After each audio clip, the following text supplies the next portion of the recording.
not superstitious, but I am. Community policing efforts. You know, this is one of these little pet things that I like to do. I think one of the major things that we have to deal with in society is how to deal with our kids. And unfortunately, what I heard when I was a patrolman back in the day, you know, if you misbehave, I'm gonna call the cops. That's not what I want to see. And I don't want our kids to be afraid of when law enforcement shows up. Thank you, Larry. And so we were 16 when I became sheriff. After the commission finally got through their process of appointment, that started out. I was sworn as a sheriff coroner when the Sheriff Ludwig resigned or retired, but there was an interim there until they got their process done. So after I was actually confirmed by the commission as the sheriff until through the next election, I started Lunch the Cop program. And when we first started out, we went to the school every other Wednesday and had lunch with K through 6. We tried the high school kids; they all learned from themselves. So we stick with the K through 6. It's a lot of fun. This little young lady, that's her daddy, so she's pretty happy that she's there. The other thing we did here 4 years ago, partnered with PetSmart out of Bozeman, and they donate us a whole bunch of stuffed animals. I dress up as Santa Claus.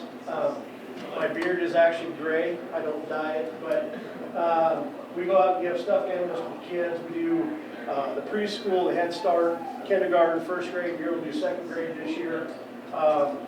We give them pencils, we give them stickers, the stuffed animals, and we let the little ones go out and play in the patrol car and turn all the lights on. It's a lot of fun. And then we go out to the senior center and our nursing homes and see our elders, and we do the same thing. We go out to Silver Springs, and we sing Christmas carols with them, drink coffee, and have a great time. And that's just something to give back to the community. This other one, we did this last fall. We partnered with the National Child Safety Council, and they provide educational safety material. So sometime in September, I think, when we did this, some of you guys as business owners and citizens saw some things saying please donate to this effort. And believe it or not, it was great.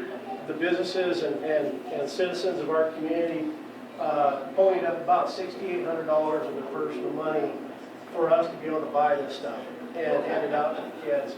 So this is just a Halloween safety tip thing. So we went to the school, had lunch with the kids, gave them all the bags and the pamphlets about safe trick-or-treating practices. And then that's our local game warden, Josh Leonard. That's Michelle, and that's one of our dispatchers.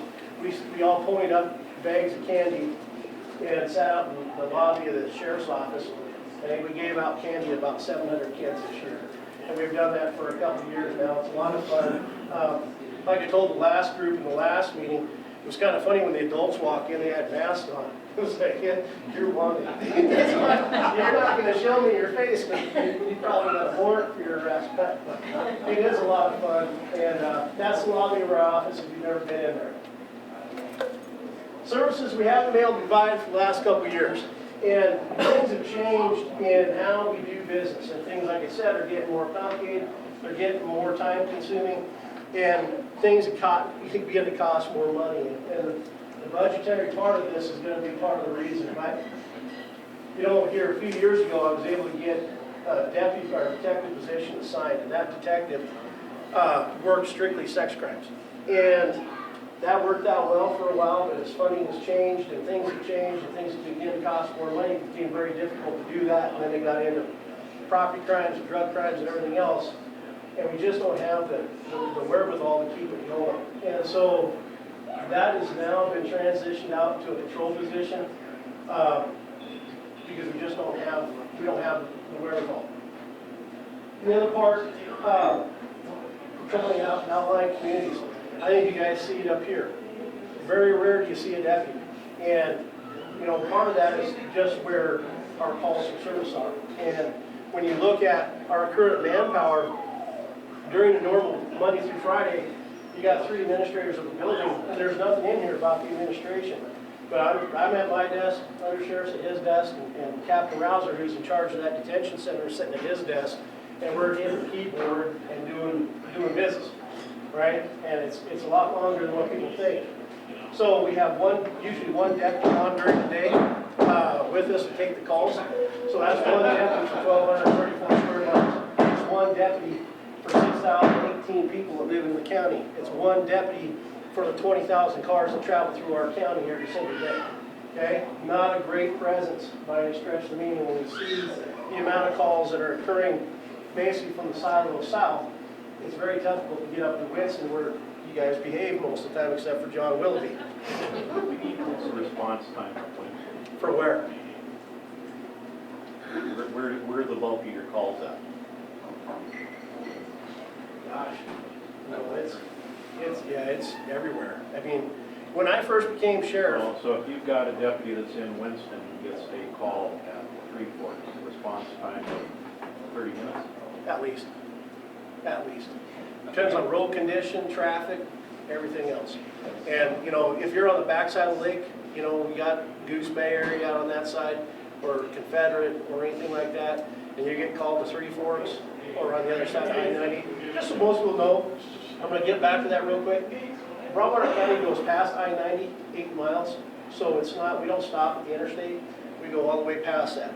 So if we get called down, which happens quite a bit, we get a call to roll over at mile marker 89. People don't realize there's an 89 south of the interstate, there's an 89 north of the interstate. But that, you're looking close to an hour from that area. But at night, I got 2 guys on, usually every night of the week.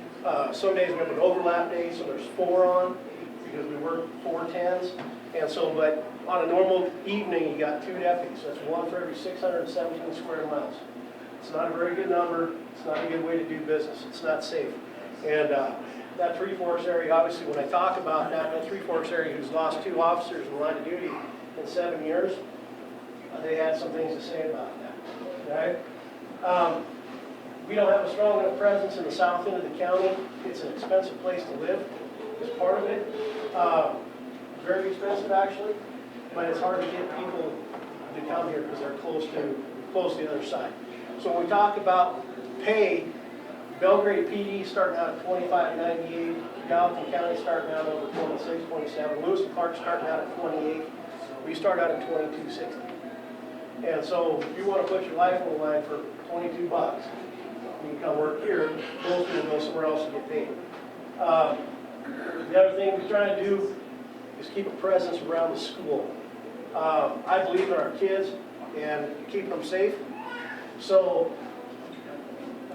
Monday through Friday, if the guys aren't on a call, they have to be at school at start of school, lunch, and after school, and patrol that area so we don't have the kids run over. Because that's kind of a busy little complex area. So we just haven't had the ability to do what we need to do in the fashion I think we need to do it in. Thank you. History of the funding of public safety. This is a graph that's created by a gentleman that used to be my captain of Lewis and Clark County, and he just took the data that he got from tax levies or whatever they are, and he created this graph. So this is in 2005 when our detention center was built. We moved in January 18th of 05, and you notice in here there's a big increase. Well, what happened when that jail was built? No one thought about putting people in it. So they thought we could still do business as we did when we had a 1938 jail, and the dispatch would just get up out of her desk, walk back there and help the inmate. And that's exactly what we did.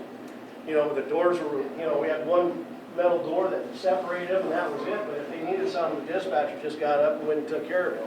Well, now they're locked in a box and they can't come out. So after working that 6 months or 5 months, which is very frustrating, you get a domestic call and you're in the middle of domestic and you have to stop and say, hey, you know, I got to make a decision here. I got to go check the inmates because that's what the law requires. I check the inmates every 30 minutes or I deal with your domestic. And so it became very cumbersome to do so. So the commission back then authorized 7 full-time, 2 part-time, and 1 part-time relief officers. And that's where that all started. And as we've seen, this is also where this ideology of housing out-of-county inmates for money came into play, okay? So when I say that is that it was, the thought idea was that we bring on staff and then we house other people's inmates for them. There's 42 jails in the state of Montana. If they get over full, we can house them. And that worked really well for a while, home for Gallatin County while they're building their jail. And it's worked well while we've housed for Lewis and Clark County while they're building their jail. But you can see how it's changed over the years. And the next slide is going to tell a little bit more. So this is the last 10 years, okay? This is the amount of tax dollars that runs public safety, okay? Now when I say that, it's your patrol division, your detention center, your dispatch. That's all the tax dollars. This is how much money we have to bring in by housing inmates. And you can see it's gone up quite a bit, 342,000 in 10 years. And that's what's fun and so much of what happens. And here's what our budgeted taxes were this year. The only thing that's not on this is $129,000 in state entitlement money that came in. And the other thing that's not on there is $258,000 for a contract with the city of Townsend to do their law enforcement, because by law they're required to have their own PD. If they don't have their own PD, they have to contract with a law enforcement agency to do so.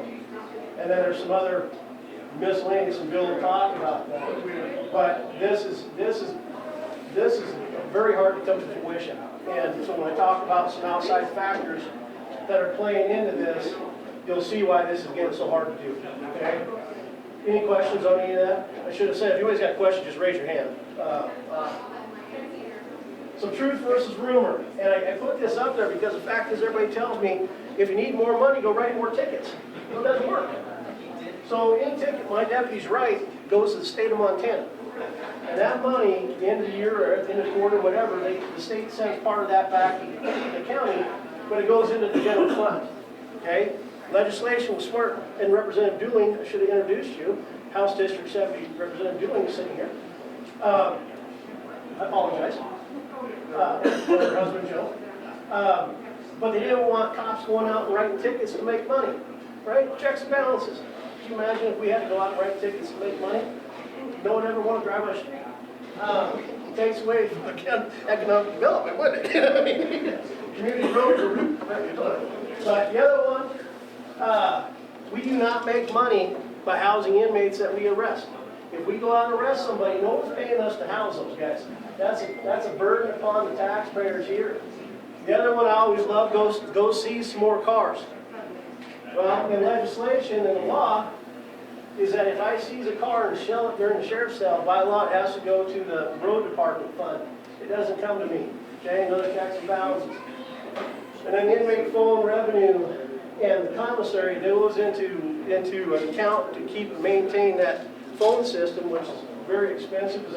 Somehow or another, I'm not sure how this works. We have a constitutional right to a phone call, right? I didn't know we had phones in 1761 or 1776. But the other one, the commissary goes into an inmate morale and welfare. So anything that does to benefit the inmate, uniforms, clean spots, whatever, that's where that goes. It doesn't go into our operations budget. It's just there to take care of those folks. Some of our outside influence affecting our current level of public safety. Obviously, I talked about it earlier, so to keep that in mind. Since 2005, housing inmates in Broadwater County has saved the taxpayers $9,800,000+. That means since there's no money levied for the jail, that's been taking care of it, okay? And that's a lot of money in 15 years. And that's paid for the deputies on the street as well. August 20 of this year, Sheriff Dutton and Under Sheriff Grimace both assured me their jail's going to open.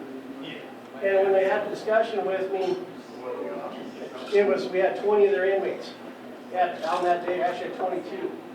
And we housed anywhere from 20 to 30 of Lewis and Clark County inmates at any given time. So that's in excess of $600,000 that we're going to lose in this next fiscal year. And if you go back to that $868,000 in expected jail revenue, that's really hard to make that way. The other one is justice reform and justice reinvestment. You might want earmuffs, Julie. I'm not really a big proponent of this. When we went in there, they started this. It's about keeping people out of jail. They don't want people incarcerated. They want to make sure that people get the treatment they need. And so what that's done is it's opened up the doors to all these different programs that's not incarceration. They want people on the street working and being a viable member of the community, not sitting in an orange suit in a 6x8 cell costing money. But then we went in as sheriffs, and I'll say this, and it might offend some of my fellow sheriffs, but some of the jails in the state cost a little bit more than $69 a day to house an inmate. Some are over $100 a day. And so we went in as a sheriff's association. I'm the first vice president of the sheriff's association, and we said we want the DOC to pay actual costs. And legislation said, no, we're going to cap it, 69 bucks. And so that's where it's been. And then they capped on how many DOC inmates can be in the jail, in any given jail at any given time. So every day it's got to be 250 or less. If they go over 250, it's $1 million out of the budget. I think they have an incentive to keep it under 250. Legislation 19 did the same thing. The only thing is it raised it up to 69.31. We still kept the 250 cap. And if you look at 42 detention centers and jails in Montana, it equates to 5.95 inmates for every given jail. And a lot of those are in the bigger metropolitan areas of the 7 big counties. So that really doesn't pertain to us. So that's a problem I can't use. There's 16,000 people in the Department of Corrections that are on paper. And they're either incarcerated or on probation or parole. That's a really good group of people to work with. Unfortunately, they're capped on how many they can have, so that really limits our ability to do so. Again, the pretrial services, 24/7 alcohol monitoring, SCRAM, sober-linked drug testing, and other programs that reduce the amount of people incarcerated in jail. I think we're seeing it across the nation. I know it's not working well in New York City. The crooks out there seem to be having fun with it. I just saw a thing on Fox News, a guy saying thanks, had 139 arrests for theft, and they keep letting me out. So it's not, I'm not a huge fan of it by any stretch of means, coming with my public safety bone that's in my body. The other part, I just sat through 2 days of Law and Justice Interim Committee and Justice Oversight Council last month up at the Capitol. We're continuing to talk about this. How do we keep people out of jail? How do we design programs that fit treatment and keep them on track without having to incarcerate? It's not going to go away. And I think that's what we need to be cognizant of, that the days of what we did and the business model that we worked on for 15 years is going away quicker than we can keep up. This is one of the things that in the past few years, we've seen an increase in the people in what we see as violent crimes or serious crimes. And the people that are committing these crimes are already on probation and parole. They're already under supervision, but they're coming in on new felony offenses. And that, when they come in on new felony offenses, that becomes a burden to the local taxpayer. No one pays for that except for us. And here's their stats that they provided on that. On that given day, there were 672 people that were already on probation and parole that committed new crimes sitting in county lockups across the state of Montana, along with the 250 DOC holds for whatever reason. And then some of these fine folks were nice enough to go and commit a federal offense, and now they're in federal custody. And here's the problem we're at. Oh, go back. Currently, our jail operation budget is $737,200. That's what it takes to run that jail at the level we're at right now, with the expectation of that $868,000 in jail revenue. So if I don't have the $868,000 in jail revenue, what's that do to that number? What's it do to some other things? And Bill will talk about that here in a few minutes. Here's our stats. In 2015, there were 8,500 plus calls for service. 16 went up to 14,000 plus. 17,000 plus. 2018, we were being proactive. We were out on the street trying to do a great job keeping the community safe. 2,464, 645 calls for service. And we had some budgetary issues there in 18, and we dropped down to 2,269.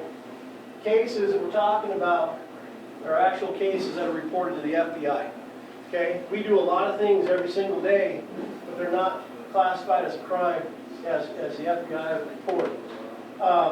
Citations, you can see, took a huge dip. When I took people off the road and said, I don't want you out there wasting gas, running around chasing taillights. I want us to be more cognizant about your investigations, your casework, and putting criminals in jail and not worried about traffic offenders.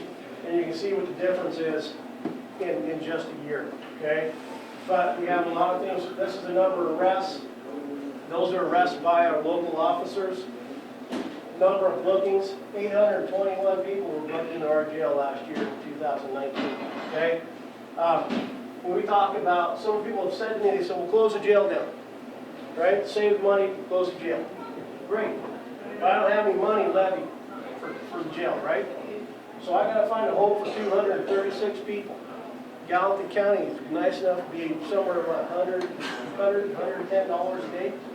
So, you know, that house 236 inmates at $110 a day, plus all the time to transport, plus still be in charge of their medical and have to go get them every time they have to go to court, starts getting to be expensive. Our average daily jail population, you can see, you know, we only have 46 beds, but we had an average daily jail population of 48 back in 16. And in 2019, we were at 45. We were just one under max. These are the felony cases that have been filed in the district court. And you can see last year was the biggest year in the last, well, it's the biggest year ever. It was 54 felony cases that were actually filed. There's a lot of felony cases that we did. They're still sitting on the county attorney's desk because he just doesn't have the time to get to it. And so it's like triage in a mass casualty incident. You pick the ones you can deal with and save first, and then you go after the other ones. I have a question. If you arrest somebody and they get convicted and stuff, and you send them to prison, do you still have to pay it? No. So you're asking me, just so everybody knows, he asked if we arrest somebody, they're convicted of a felony, they get sent to prison, do we still have to pay for them? No. They become the Department of Corrections inmate, and the state pays for it at that point. Well, we as taxpayers pay for it, is what we do. So we're just, all we're doing is a sleight of hand, right? That's all we're doing. So. I'm sure. Once they're convicted, the sentence, then they go to the Department of Corrections. Clarify that. So once a person is convicted of a crime in Broadwater County, they are not a Department of Corrections inmate yet.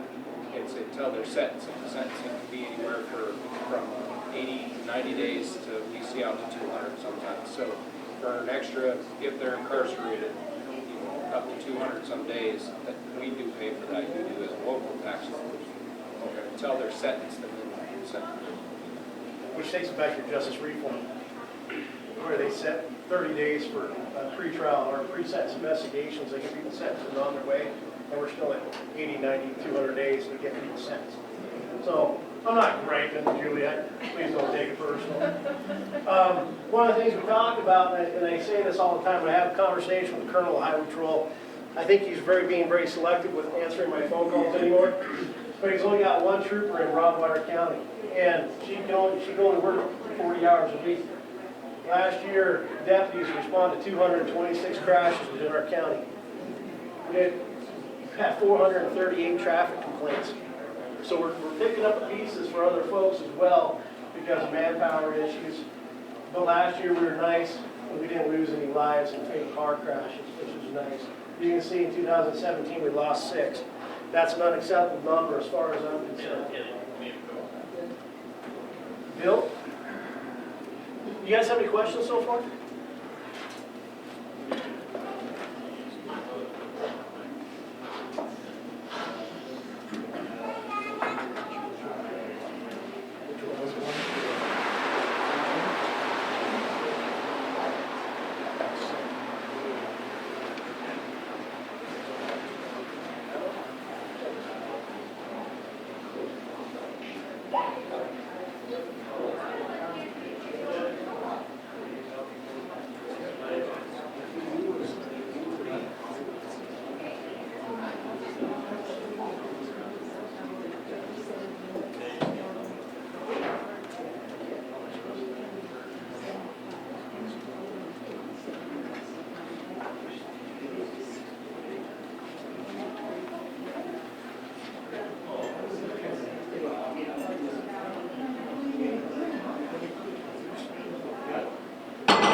Good evening, everybody. My name is Bill Giracchi. I work for a consulting firm called Voltaire. I've been involved in local government budgeting for about 40 years. And I was invited to help the sheriff and the county commissioners last year in Broadwater County talk about budget issues.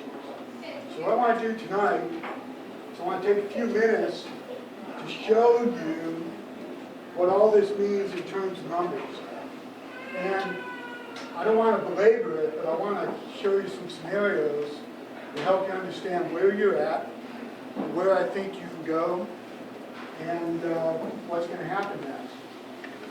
So to start off, this is a budget worksheet that we worked with, but I'm not going to go into that. I want to show you this. The public safety budget can be described very simply between revenues and expenses. There's a budget for revenues and a budget for expenses. And we have a business model today that counts on us having jailed prisoners from other places besides Broadwater County.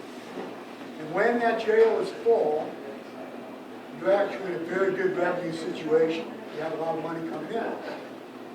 So, the way this looks, the way the revenues break down for public safety.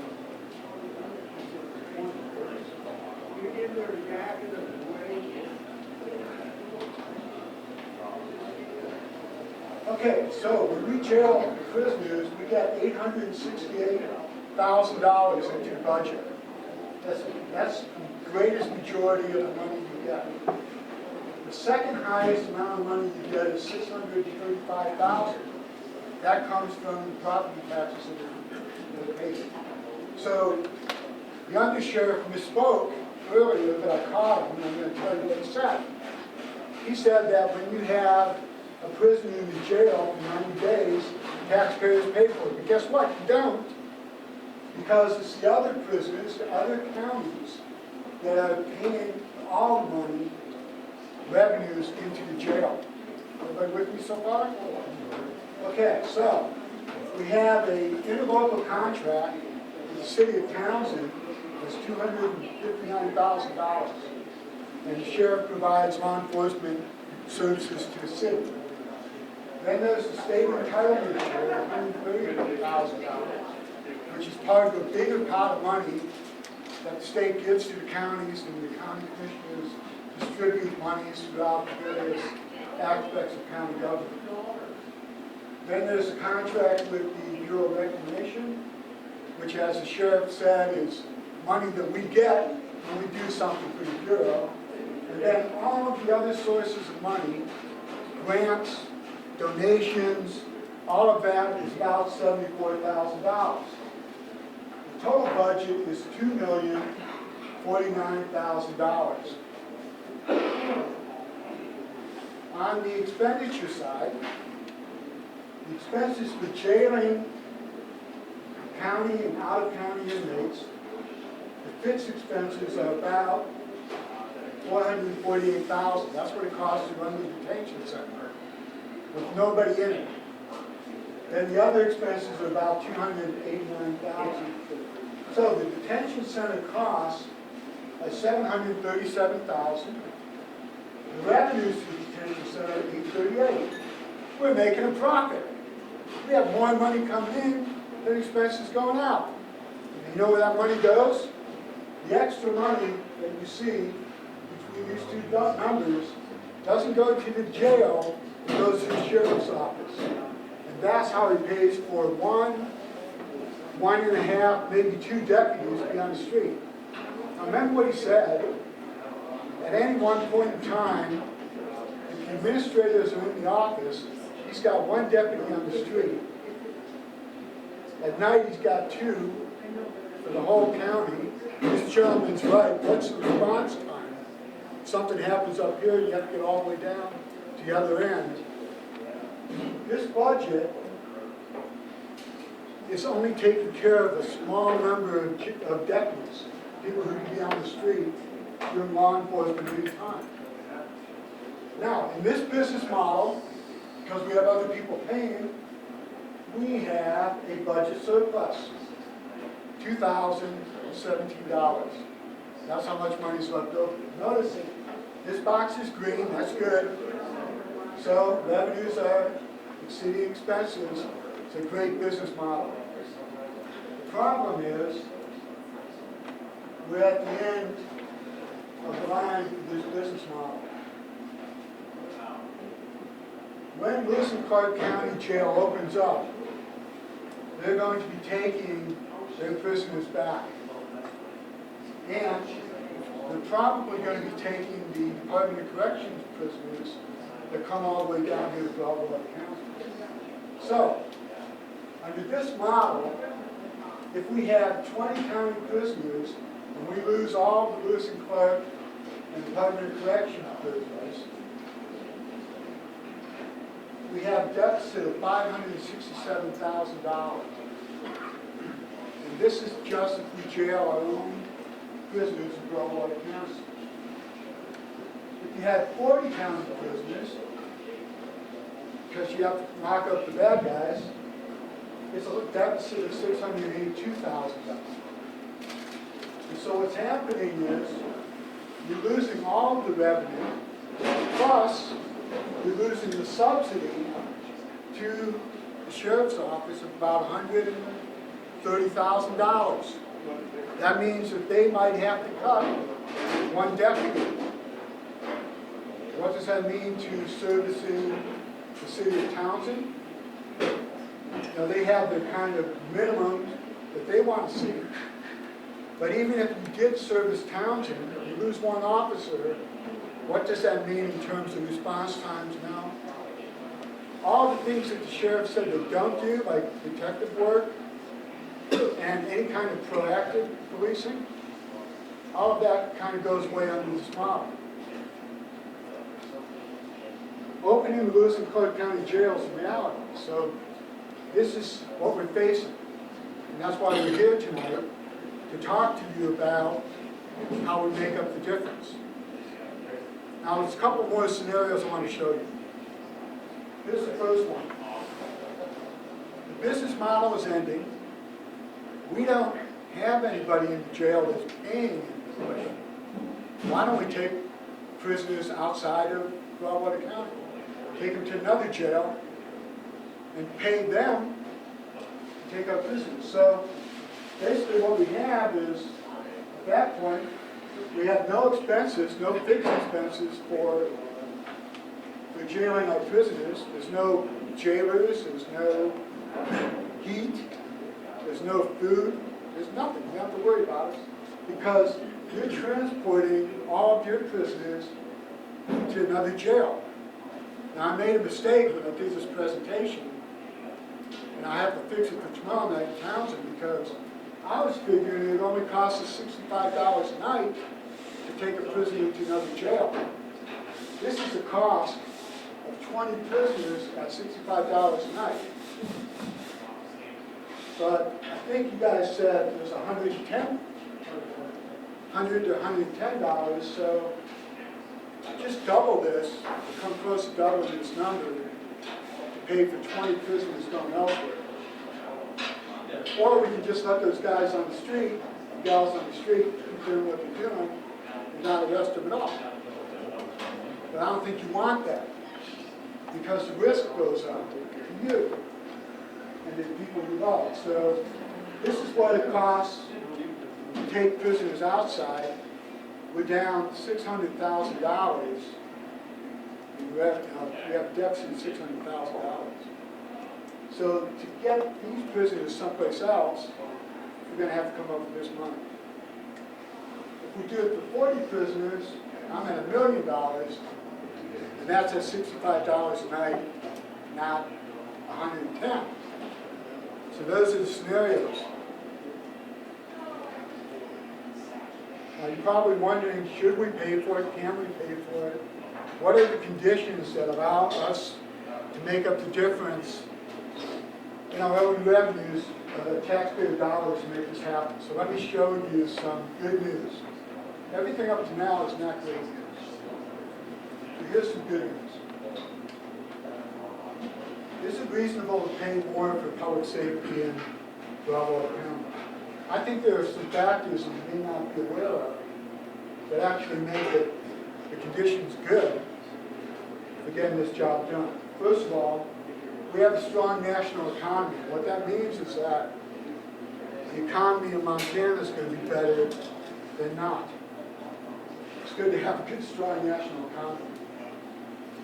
It means low unemployment. I work for the Department of Revenue in my day job, and I can tell you that when we put out an ad for hiring people, we're lucky to get 1 or 2 candidates. Why? Because the market is so good. People can get jobs, and so they're not really even willing to work for the Department of Revenue. Now, I can understand why nobody wants to work for the Department of Revenue. We're not the most popular people in the world, but what we're finding is that a lot of people have jobs. And what that means is that we have good income levels. In Broadwater County, I don't know if you're aware of this, but 70% of the people who work in this county make more than $50,000 a year. Over 80% make more than $35,000 a year. That's a good economic condition. And what it also means is that the working age population is bigger than you can see in a lot of other places. We have more people of working age in Broadwater County than many places in the United States. That means that a lot of people are working and their income levels are high. That's a good economic effect. We have an increasing population. Broadwater County is growing from the north, it's growing from the south. The more people you have in the county, the more taxpayers you have. And the more the tax burden is shared among more people. Residential growth is up. Property tax value is increasing. Market value is increasing. Assessed value is increasing. And that bodes well for being able to pay more in property taxes if we have to. And we're getting economic development in Broadwater County. That's a very good sign. So, as opposed to many other counties in the United States, Broadwater County is in a strong position. And we're being influenced by what is happening in Gallatin County, where people are escaping Gallatin, come to live in Broadwater. Same thing in Lewis and Clark County. If you looked at housing prices in Bozeman or Helena, you realize it's a good value to live in Broadwater County. Now, when you come to Broadwater County, you may not have as much law enforcement as you have in those other counties. And that's why we have to start talking about making a difference here. So, closing thoughts, and we're going to open this up for questions and answers in a second. But if you're wondering if we have to raise property taxes, remember that jail has been supported by outsiders for a long time. Normally, the county would levy taxes to pay for a detention center. You haven't had to do that, and you're not doing it now. But if we were to ask you tonight, if you would give up 2 lattes a month, that would be about how much money we need per household to get this thing back on track. 2 lattes a month. Or it might be what you pay for your Netflix subscription. Now Nick, he's got money to burn because he's got Netflix and Apple TV and Amazon Prime and I don't know what you got, Nick. I don't know how you have time to watch TV. It's great. And you know, we like having good things on TV. Having to watch that. But the real cost is pretty slight if we want to make up the difference in what we're going to lose. So that's the story that we wanted to tell tonight. And at this point, we'd love to talk with you more and answer any questions and hear your concerns about what you've seen tonight. Yes, sir. I want to back up a little bit on this tax and where did the money come from to build the jail to begin with? So that was back in the day, if I may. Yeah. So in the 2000s, we had some issues with the old jail, okay? 1938 had a 1932 Navy brig in it. We had some creepy crawlies coming through the floor. We had some grass going through the concrete. We had some folks say, look, either build a jail or we're going to sue you. And the commissioners back then saved all their money up and they built a jail. So it's all on whose money up when? What's that? Whose money did they save up? Taxpayer money. Taxpayer money and pilt money, and That's what I'm I think asking. a lot of was pilt money and stuff like that. When we walked into that building in 2005, it was already paid for. And so that's the other thing, that when we look at costs, we're not making a payment on that building. It's been bought and paid for by the taxpayers already. And so that's why some of my heartburn about, people say close the jail bit. It's paid for. It's a $3.5 million building. It would cost us probably in the excess of $5 million to build it today. And that's a huge concern to say, let's just close it down. They tried to close it 15 years ago. What's that? They tried to close it once 15 years ago. Oh, well, yeah. We kind of repeat things every now and then. Well, you'd think maybe somebody in administrative, not needing the sheriff, would learn from their mistakes. Dealing with budgets. Well, back, 15 years ago, it was a good business model. I think the commissioners made a good decision at that time. They had the ability to bring revenues in, and that's proven to be solid. But you also have to budget for the future. You can't count on the fat pig being there forever. Sure, and one of the toughest things about budgeting is being able to predict outside factors that affect your need for money. And being able to think ahead to what Lewis and Clark County would do, plus the justice reform that reduced the number of prisoners that would be paying prisoners. That's really hard to predict. That's fine. Pardon me? You can say hug the program, that's fine. Oh, come on, John. How long have we been taking on Lewis and Clark County prisoners? Well, I imagine that since your jail's open, you could be able to host prisoners from other counties. So, but as far as like the jail, the people that are in the jail that we have now that are going to be going to the same jail, have we always had them? No. So we, when you started looking, I actually started my career out in Lewis and Clark County in jail back in 1996, and it was built back in the mid-'80s, and it had 56 beds.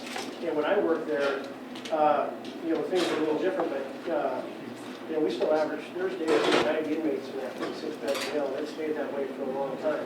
And so when they started having problems up there as well, then they started bringing some down. But as the amount of violent crime, Lewis and Clark's got some major violent crime. Yeah, so there's a lot of people that have to be in there for courts and everything else. So they've been bringing us, and obviously part of that conversation, that argument with the Department of Corrections on the cost of what's going to be reimbursed, has prompted Sheriff Dutton to bring those guys down here and leave those beds open for those folks up there that are on pretrial assessments or they're detained. But it's probably been the last 6 years, I would imagine, that we've had them on a regular basis. We had Gallatin County for years while they were building and doing all their stuff, and then they came up. Now I always love this story. They brought inmates. We had probably 30 inmates in Gallatin County at any given point. And they'd run 8, 10, 12 in a van with a detention officer and a deputy with a gun, right?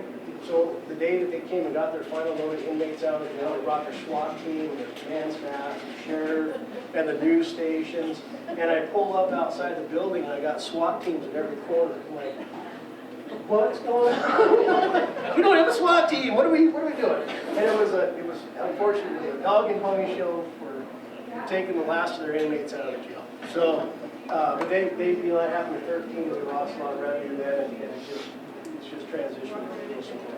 So when I first started talking to the Sheriff's Department about the budget, first thing I said is, where are the prisoners we can get? How aggressively are we seeking to bring customers into the jail? And I can tell you from my discussions with them that they have turned over all the rocks. They work as hard as they can to let people know that we have a facility that houses prisoners. But we have other counties that are now building their own jails. Whether it's the transportation costs or the cost of bringing prisoners to us on a daily basis, they're realizing that it makes sense for them to have their own facilities. So they're passing the bonds. They're the ones that are raising their taxes for that reason. and so we lose customers that way. What we expect, I think, is that the phenomenon of losing prisoners, that should turn around sometime in the future, depending on other factors. It's really hard to predict from a revenue budget standpoint, and the fact that we're losing some of them is a reality. So you have to figure out how to make up the difference. So I guess I have a comment and a question. The comment is, the way I see it, I don't see where we have a plethora of law enforcement. If anything, I would like to see more on this end. I would love to see a deputy sitting at the turnout to Filson Lane. I've had highway cops pass in turn lane, as well as other people. So the way I see it, we've had the benefit of being able to collect money from other places to fund where we're at, but I don't see a drop in the number of officers or those other services as being beneficial. So I don't have a problem with losing a lot of days a month. One of the questions I have though, looking at this, is how did we come up with 260,000 for Townsend's? That seems awful damn low for a city police department. No, they couldn't have a police department. The law requires them to have a chief, okay? That's all it says, is that they just have a chief. So I'm the chief sheriff over there. And that's not a tribal name. But the fact is that, Manhattan's the closest thing in our area. Manhattan's the closest one they have. And they're about $500,000 to operate a year. And that's what their staff, their cars, their office, and things of that nature. I don't know if they pay for dispatch services or not. I tried to have a conversation with them, but the city of Townsend, #1 income, their way they make money the most is like gaming machines. So they have their mill value is only, I think it's sparked, 1,800 and change this year, I think is where it's at. So, when you talk about mills, when we talk about mills over in Gallatin County, they say, oh, we raised 5 mills. That doesn't seem like much until you look at each mill is $291,000. So that's a little different, where ours is $17,629, and the city of Townsend is $1,800 and change. And so they don't have a big bucket of money to come off of, is part of it. But the fact is our mission has changed. So in 2015, we spent 56% of our time inside the city limits of Townsend enforcing laws and dealing with people. Now, in 2019, we're about 29%. So we're spending more time outside where the bigger populace is. There's only about 1,900 and change of people who live within the city limits, and we have so much more outside. And so we spend a lot more time out in the county in different areas than we used to. So it is a low number, but as the numbers continue to go down, it's really hard for me to justify to them that they need to increase. We have our interlocal unit, SFC, built in growth steps in it. Every year it goes up. It's just, it was only about 200,000 when it shipped. So it's just a process. Yes, sir. Yeah, do we have to pay for state troopers to be here too? Or how many Well, state troopers? as a Do we taxpayer, have in yes. Broadwater County? So what you're asking is, do we pay for state troopers? As a taxpayer, you do. As a county, we don't have money for we don't pay for the state trooper. That comes out of health. So Okay, but how many do we have? one. Just Is one. that determined by Even greater. population or what determines that? That's cool. Well, the problem is we actually have 2 slots and no one wants them. And so it's been open for, gosh, a year and a half now, and they couldn't get anybody somebody bid it, and then they said, no, I'm gonna go to Bozeman instead. They didn't want to move here. And Yeah, we got a Bozeman sergeant moving on the road. he retired. Did he retire? He retired. So, yeah. Well, damn, there goes the law enforcement in Winston. There goes your law enforcement. You should do is try to get a hold of Dusty Anderson and bring him back. He was a good hand. He's back. I know he's back. One thing on the state troopers is, this district, I think it is actually, Winston is Bozeman's district. So the issue with our local trooper is there's times where she doesn't spend an hour in Broadwater County, but to drive home, drive out of the county and then back in, because She goes all the way to Ennis to handle crashes, Livingston, Bozeman, and we all know how crazy Bozeman is with traffic, so she spends a lot of time outside of our county. So our average wait time on a crash for a highway patrolman is about an hour and a half. You know, they're spread far and wide. Gosh, and they keep hiring new ones out there. They keep losing them just as quick. Yes, ma'am. It's been a long time since I've had anything to do with it, but are they still housing federal prisoners in No. local facilities? You know, there's very few that are outside of local facility. Shelby, which is a private prison up in Shelby, it's Crossroads Community, or Crossroads Correction Center, out of Shelby. That's owned by a private company.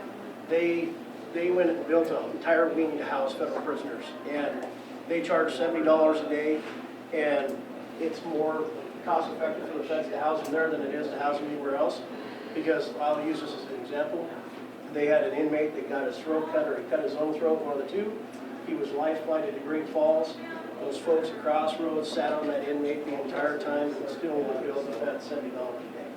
And so we can't compete with that, and they don't even do federal contracts. Are used to do an inspection every year by the U.S. Marshal Service. That marshal retired, and we've never had one back, so our detention center hasn't gone through the federal inspection to house U.S. Marshal prisoners since he retired. Any other questions? John?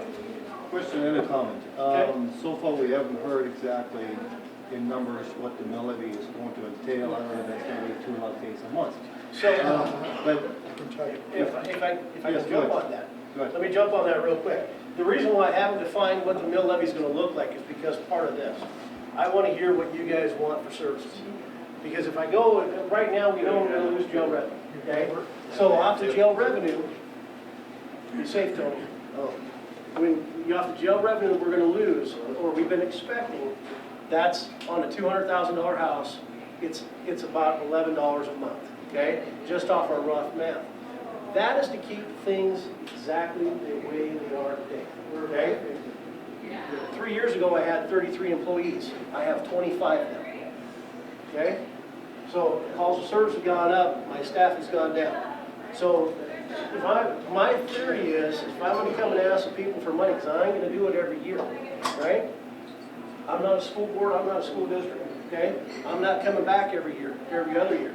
Okay, I want to do it once and do it right. But I want to hear from the citizens of what it is that you want, what you foresee, what you expect, and then I'll build a plan after that. Okay? Like I said, I don't want to keep coming back to the table going, I'm hungry, give me more, right? I want to do it right the first time. Just under a time frame to get it done. So that's kind of where we're at. It's based upon last year's mill values. It equates to about $800,000 or $11 a month for a $200,000. That's our rough number just to keep where we're at today. Yes, sir. Okay, go ahead, If John. I continue with my comment that I have. First of all, my biggest heartburn is, of course, having to pay for criminals to be pampered and housed according to regulations and requirements. It's just the way it is, I guess. But the main thing is, the people that I know in this general area for this year, or the tax bill came out in November, our taxes, property taxes, have doubled. Let me say something first. As you know, I'm the biggest proponent of law enforcement. You know that. It's outrageous and ridiculous that you don't have an investigative position. Right now, the sheriff, I've lived in this county or this area for 16 years in this county. And this is the most professional sheriff's department's staff and deputies and everybody that I've seen so far. So I have absolutely no heartburn with the way it's run. I fully understand that you need more money. The problem that I see, and this is not directed at you or your department, this is general at the county, call it the commissioners, that you know, the budget people that put all this together, and the state revenue as well. The Grinch was out at my house I call him the Grinch, to assess it. And he found that my property value for some reason had doubled. And it was mentioned in your presentation earlier that, you know, it's all great, our property values go up. Well, what that means for me, if I'm not selling it, that I have to pay more. That's all it means, because I'm going to continue to live the way I live. So the property taxes have doubled. Heck, the garbage fees doubled. I mean, everything goes up. I don't see any effort that I can see. Maybe I'm wrong, but I don't see a valiant effort put forth by the county administrators to actually find funds that can be allocated somewhere else. And I know there's regulations in, you know, general budget and safety budget, whatever. Maybe we just need to kind of step through the limitations and make things work, rather than always saying, hey, somebody needs to pay it. If I raise the price of my products, I'm pricing myself out of business unless I have the power of taxation, which I don't. It's very simple to always come out and say, hey, you guys got to pony up more money. I'm not going to name any names, but I stumbled into a commissioners meeting a few weeks ago.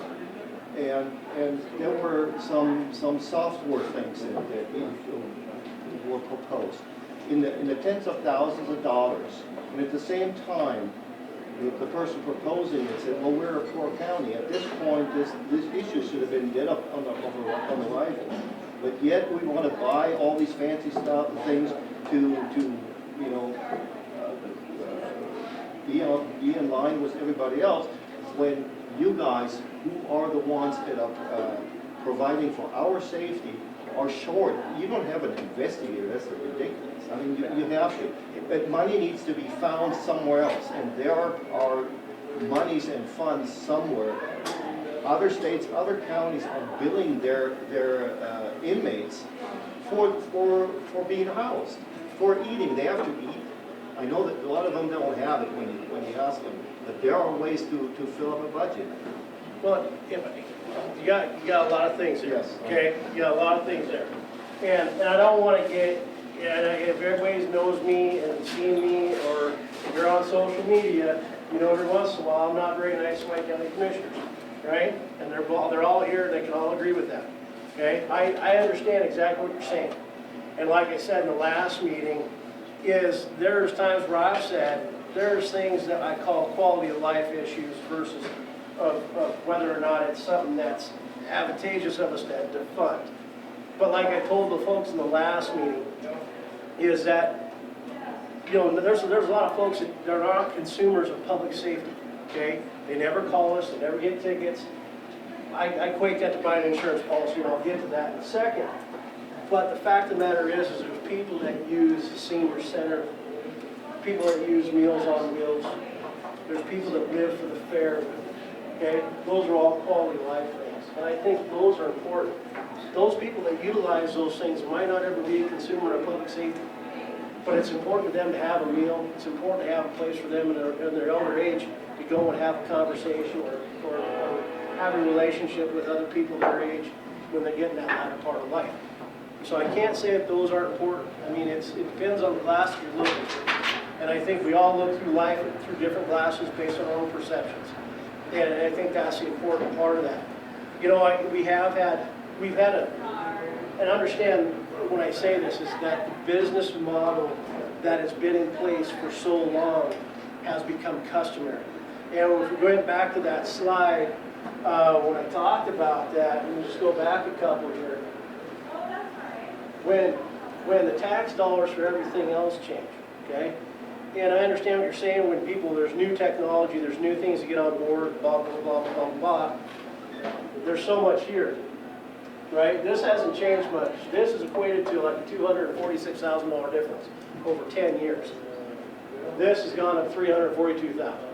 And so it's always been easier knowing that there's been a consumer of that jail to raise that, to balance that out, okay? Right, wrong, or indifferent, I don't have to agree to it. That's just what's happened. That's historical. It is what it is. Right now, though, it doesn't work, okay? They're no longer functioning for that. So how do you then have these programs that are in place, been in place, and say, well, you're no longer worthy of cutting? That's a hard decision to make, too. right? So, you know, this is, like I said, I am trying very hard. I don't like having to come out and do these things. It's not what I'm built for. You know, I agree with a lot of folks. It's just find the money and make it work.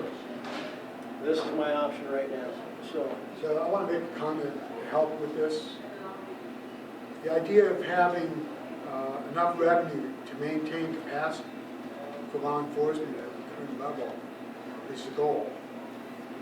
Two of the things that are important. One is the sheriff is going to set up a citizens committee that will actually go through the budget each year, look at performance, look at how much money is needed, get job done, and also they're making a commitment to seek other funding for additional deputies to relieve the property tax dollar need in order to get through each year. So they're not going to do it alone, and they're not going to do it behind a closed door. They want to involve the community in making decisions on how the budget's going to work going forward. So if there's an opportunity to get a grant or something like that to offset property tax dollars, then they wouldn't take the full levy they provide for them. And that's something we didn't discuss before we get too far.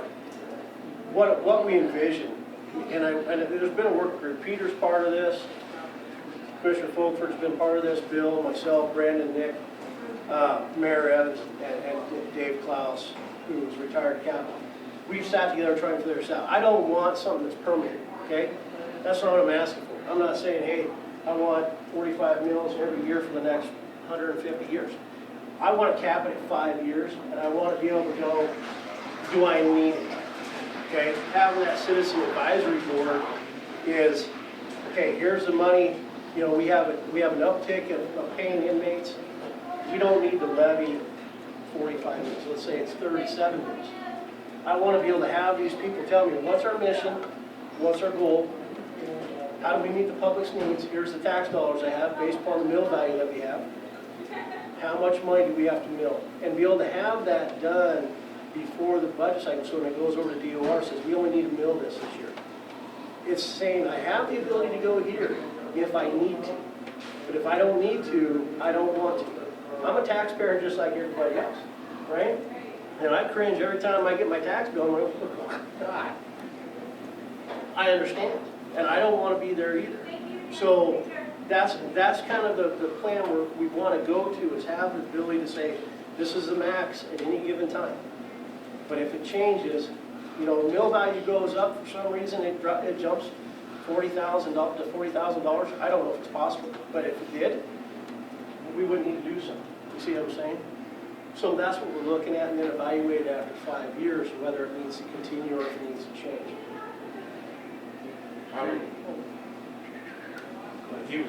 Okay, Peter, why don't you hit me? You've heard me say this before, Sheriff, but we keep on talking about public safety. Well, one aspect of public safety I think needs to be considered here. Some about the safety to you. How much does it take to have 2 officers in a car at night? You and I both know that's essential. 2 officers in the car? Yes. And we know what's happening across the rest of the country, and it's gradually creeping in here. And that to me is consideration. You're not even asking for that. I'm not. No, You know, the thing is this is part of these meetings, hearing what it is a citizen wants. Do you want, my vision is, and the rule's always been an officer for every 1,000 people, right? I said, great, give me 1 officer on duty for every 1,000 people in the county, right? That's 6, just on our static population. And then the transient population that travels through, there's 20,000 cars that travel through our county every day. I'm not probably going to get 20 officers out of that, but, you know, in an aspect, it'd be really cool if we could. The problem is, I don't know if we're big enough at that point to sustain even more, you know, what we can sustain. You know, the problem, one of the things that we didn't talk about was retention. You know, and that's one thing we didn't talk much about. I quit counting quite a few years ago at 80 employees. I've been here for 19 years. It was probably somewhere around the time I was getting out of the jail commander position and became an undersheriff. I quit counting 80 employees that had come and gone. I think think the undersheriff's over 120 now, because he keeps counting. That's a lot of money that we spent training folks so they can go somewhere else. Problem is, like I said earlier, our detention staff, our dispatchers, control officers, start out at 14.50 an hour. Patrolmen, they're at 22.60. And that's where they start. And they don't get much movement because of the way the law reads. You can change it, I really love it, by the way. Under the way the statute reads is if you have a population under 15,000, your deputies have to start at 85% of what the sheriff makes. After their year of probation, they go to 86%. And as long as they don't take on a promotion, a sergeant or a senior deputy or detective or jail commander, they stay at 86% their entire career. And that's where they stuck at. And then the sergeant gets, what are you at, 88%, Buck? Yep. So he's at 88%. Our detective's at 87.5%.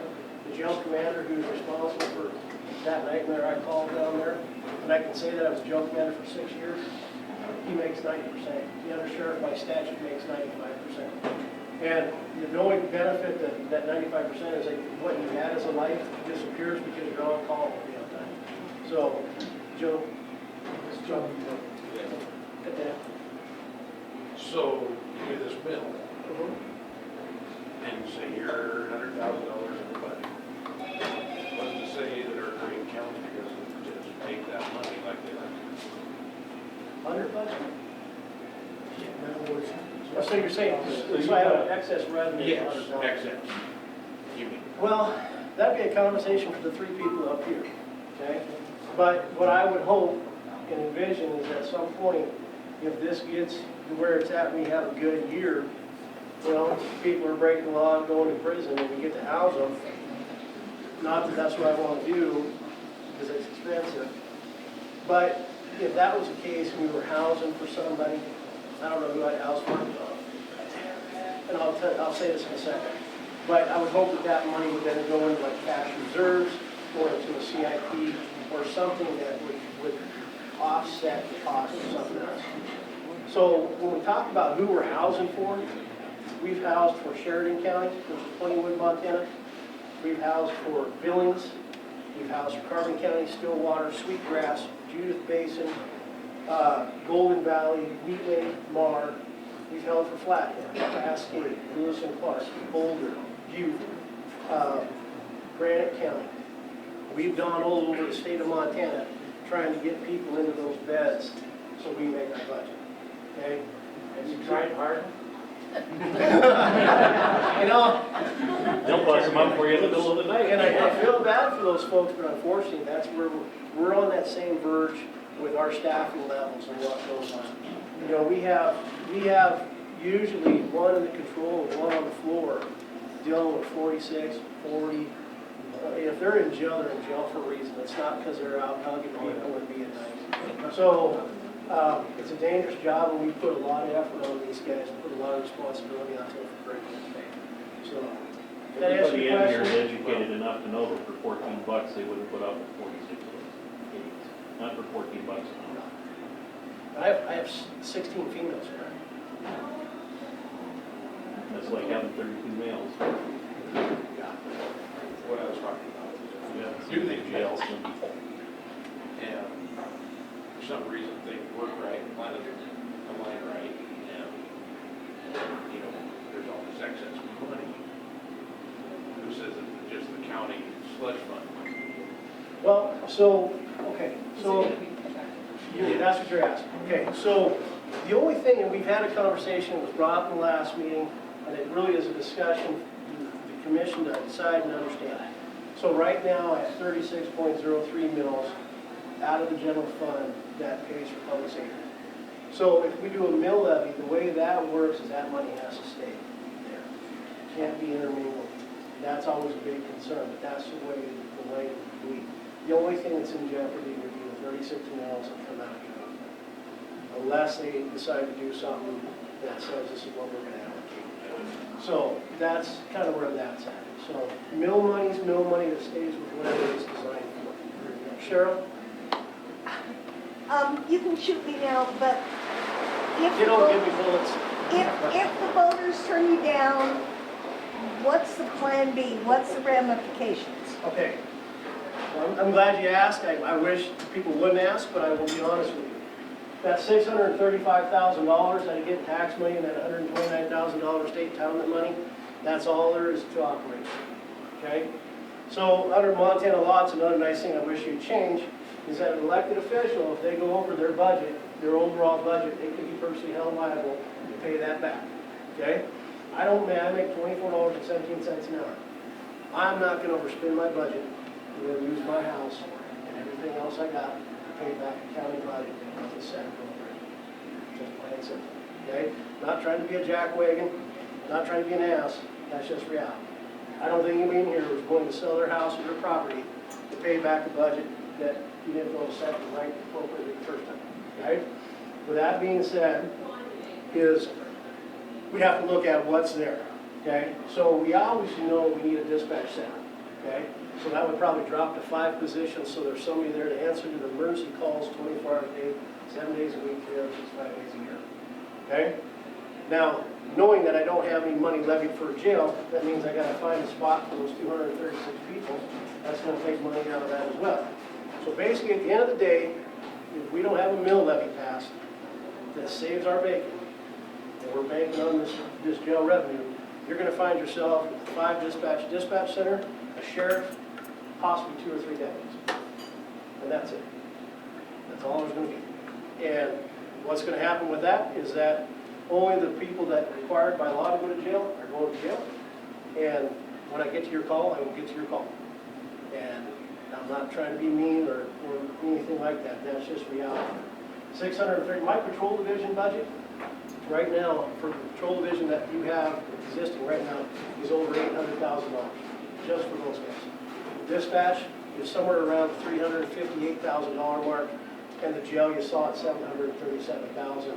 And what we didn't include in that was also the coroner budget, because you got to have those folks as well. So there's a lot of money out there that has to be made up. And if I can't do it, I don't know how else to do it, and that's just where it's at. So, John? Here's my question for a budget guy. You're only asking 2 lot days to maintain where we're at right now. Yet you just told us we're growing from the north end, we're growing from the south end, and there's nothing in here for raises to keep what people we do have, because right now we're just a training ground for everybody else in the state. So we aren't asking for nothing. This is just a plug in the hole of the dike at 2 lottings. And you said you don't want to be back here a year from now, Wynn, but if this bugger keeps growing, you ain't gonna have a damn choice to be back here a year from Well, So, or 5 years. I'll respond to that. So we started meeting in January to talk about this ask, call it ask. It's a necessity, These it's not an guys, ask. these guys were talking about, well, maybe we can get through this if we only have like 300,000 or something. And I said, no, you're gonna have to ask for $800 to $1 million. $800,000 to $1 million because of all the stuff you don't do now that you need to do, and just being able to keep your capacity so you can keep your other contracts in place. What this lady asked a good question, what happens if it doesn't pass? It's going to be impossible to maintain that, or to serve that city of Townsend contract. It's a contract, you have to have some, and then the Bureau of Reclamation, you don't have a body to put to work so you get reimbursed, so you lose that position too. So it's a matter of having enough capacity, at a minimum capacity, just to keep the operation going, so that it would be there when the county revenues do increase, because that is happening. We saw it change from 17 to 18.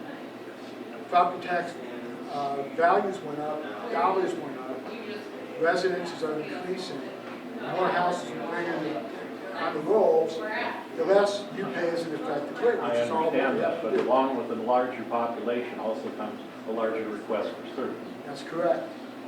More people, more crime. I don't care how damn good all of them are. It's just a logical fact. I just smile. Well, and you're not even getting to the fact that you're living on one of the major drug corridors in the country.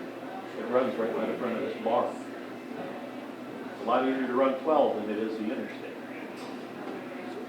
And these guys are sitting out here one guy on from 2 in the morning till 7 in the morning for $24 an hour. It's ridiculous. I did this job for 20 years. I'm goddamn glad to be alive. I don't know what to do with it. I know that for sure, there's no. I go to this Well, guy the a only- lot, 2 in the morning. The only good thing is we hope the bad guys don't know what we know. Don't kid yourself. They know a hell of a lot more than you do about I've what's got a going on. question, Sheriff. How many people come, and I have no skin in this fight because I don't pay taxes for Broadwater County. How many people come every weekend between Memorial Day and Labor Day, come to your county? And is there any revenue that they come in and pick up? Well, there's probably between Hellgate, Goose Bay. Hellgate's unique because we share it with Winston Park County. But, you got Goose Bay, Confederate, Duck Creek, Silos, White Earth. You know, during the summertime, there's probably an increase up to 5,000 people that go out there. That's on top of the 6,000 that we already have, and it's on top of the 20,000 drive through our county every day. So your population roughly doubles in the weekends Oh, absolutely. with no mechanism to collect anything from those at all, public safety. Sure. So if you're talking about a bond issue, are you talking 5 years or into perpetuity? No, this is, if we go down the path of a mill levy, which I'm gonna have to do, let's just be honest, okay? I just gotta figure out what it looks like. But I want it 5 years and then go back and reevaluate. You know, there's lots of things that can change. No one's got a crystal ball. That's why I don't wanna lock people in, put your feet in concrete, say, hey, this is where it's gonna be forever. Because it could change drastically. You know, we have Bridger Brewing coming in on the south end of the county with them. Heck, there could be, 20, 30 businesses, I don't know how many, I mean, there's a lot of things that are going on down there. I heard somebody told me they're looking at 50 business permits or something like that. That's gonna change how things look anyways. So, you know, just how we progress, and we're kind of in the point of having some growing pains, to say the least.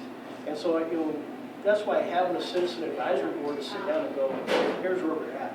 You know, if I'm sitting there and I look at the end of the fiscal year and I've got $200,000 extra already, then I have to look at that and say, I don't need to mill the citizens 45 million, right? I'm not here to make money, I'm here to do a job and keep you safe. I need to be able to pay the staff that's on an equitable wage. I need to be able to buy the cars I need to buy. I need to be able to get the equipment.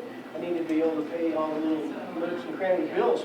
But I'm not here to I'm not Donald Trump or Mike Bloomberg, whichever side of the fence you want to stand on. I'm not trying to make $1 billion. I just want to be able to do the job that you guys have left me to do. So that's what we're kind of at. So as far as public safety, when you're going to these meetings where you want to put all these people on the street and trains, do you lobby against that and then they'll stay in the jail? You know, Or who do we the thing is, I think, off the streets? you know, that I think that in some aspects, and I'm not a huge proponent of it, okay? Because it's going to cost us tax dollars for all these special programs. You know, and here's the kicker, okay? And I'll just give you a little history. As a sheriff, when we went in there and beat our chest and said, pay us our what it costs to house one of your inmates, right? And it might have been $98, heck, it might have been $120. And they said, nope, but they'll pay a pre-release center, which is a non-secure environment for probation or parole comes out of prison. They'll pay them $134 a day, and they pay rent to stay there. Doesn't make a lot of sense, right? But it's a contract business, and they said that's what it is, blah, blah, blah. But whatever, there's things in that justice reform that I can appreciate. I think that the fact is it doesn't do us any good to take somebody who's an alcoholic and sitting time on DUIs and locking them inside the prison wall with people that commit homicide, right? He needs treatment, okay? I understand that. I've been at this for 24 years. He needs treatment to deal with his addiction. Same as somebody who broke their back and got hooked on opiates from the doctor, and now they're a heroin addict because they can't get their opiates. We have to be able to treat that. So I'm not completely against the reform. I just don't understand some of the mindset that's coming down that pipe. And I sit through those meetings trying to wrap my mind around it. And I do give the legislators a lot of credit. They sit through a lot of information that they have to process. process in a short period of time, but, you know, it's, you know, everything we swing, our whole world's a pendulum. We swing one way, then we swing the other, and Lord knows what we'll look like in 5 years. So, does that answer your question at all, or did I just go around that? We're gonna pay taxes on either way, right? We're gonna have. Just depends on which pocket goes in. Those special programs cost a lot of money, tax dollars. Absolutely, absolutely. And it's just whether it goes to the state or it goes to the county. I mean, it's, yes, Peter. Sheriff, another thing that's concerning, we spoke a few minutes ago about the event center down there with 440 seats, I think it is planned on, something like that, and then a brewery. We know that there's going to be coming out of that, there's going to be increased need for law enforcement and law enforcement support down there. So I think that's one more thing that has to be considered when you're asking for this levy. I'm like, no, we've got to have it. That's what I say. We've got to. You know, I think what Bill alluded to a little bit there is we're so far behind seeing some of these tax dollars come into fruition. You know, it just takes a bit for it to get to the tax rolls, but the thing that's happening is they're coming in quicker than they're getting assessed to put on the tax rolls. And so we're kind of in this crunch time where we're going to get jammed. And kind of the hope is that once we kind of get things ironed out, that we can figure out what's going to happen and plan a little farther in the future. Most people don't realize it. The undersheriff and I, and the captain, we spend probably at least 8-10 hours a week going over numbers, trying to figure out how to do more with this. And that's all we've been doing for the last 6 months, is look at numbers and try to do more with less. And so we're putting in the due diligence, and we're just, like I said, you can actually ask Bill and the commission. They said they brought this to me in 2018, and I was very reluctant to do it then, and I'm very reluctant to do it today. But unless you don't want to have public safety, this is the road I have to go down. And so I've pushed it off as long as I can, and I can't push it off any longer. Yes, Tim? I attended a meeting earlier today regarding RY Timber shutting down.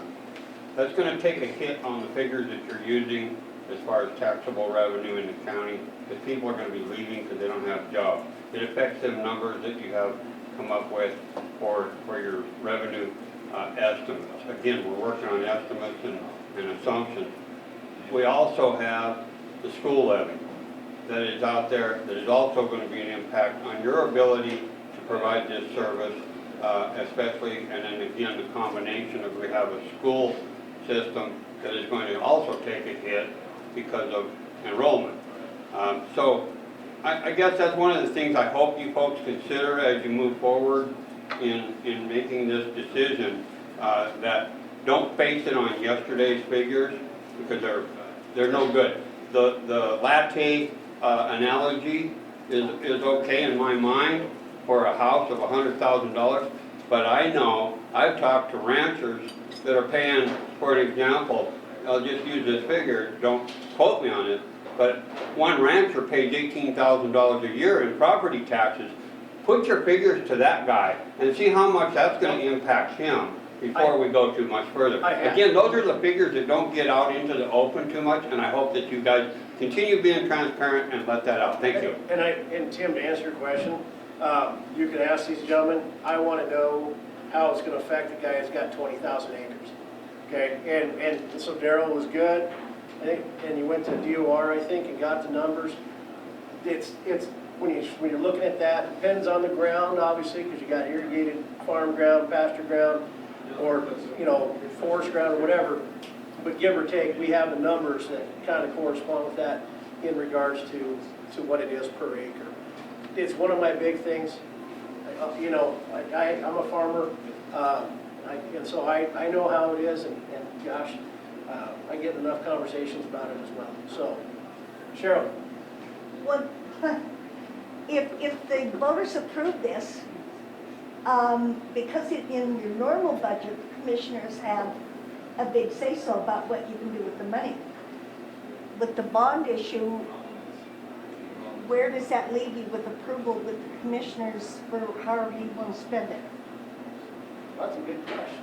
Bill, No one's asking. You know, I think it'd be the same process. it would be the same process. I would say. I would think it is. I mean, They would still present their budget to the commission. But the difference is that the people have spoken. If that levy passes, they've spoken pretty loudly about how that money's to be used. I think there'd be a heck to pay if it wasn't used in that fashion by everybody who voted for it at least. any other questions?